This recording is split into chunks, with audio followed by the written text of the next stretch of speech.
नमस्कार, बहुत बहुत स्वागत है आपका जेके अर्ली न्यूज में। मैं हूं मीनू शर्मा। तो आइए नजर डालते हैं आज की खास खबर पर। जिला मुख्यालय पर डोडा में जिला विकास परिषद यानी डीडीसी के सदस्यों को शपथ दिलाई गई। डोडा जिला विकास आयुक्त डॉक्टर सागर ने डोडा जिले के 14 निर्वाचित जिला विकास परिषद सदस्यों को शपथ दिलाई।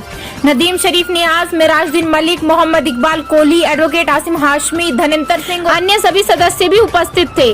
सभी ने शपथ ली। अपनी अलग अलग शपथ के दौरान उन्होंने कहा कि वे ईमानदारी और निष्ठा के साथ काम करेंगे और अपने देश के संविधान के तहत काम करेंगे। मातृभूमि भारत के प्रति वफादार होंगे और अपने निर्वाचन क्षेत्र के लोगों के साथ न्याय करेंगे। ज्यादा जानकारी के लिए आइए नजर डालते हैं डोडा से हमारे संवाददाता परवेज भट्ट की इस रिपोर्ट पर।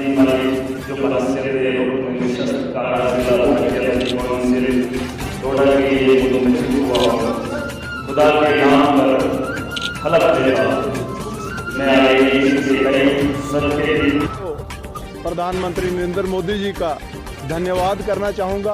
उन्हें बड़ी बड़ी मुबारक देना चाहूँगा कि उन्होंने जम्मू कश्मीर में आज पहली बार यहाँ पर 3 टायर सिस्टम का जो लास्ट स्पेल था उसको कंप्लीट किया है और बड़ी खुशसलूबी के साथ बड़ी हर तरीके से अमन से सारे ये चुनाव हुए।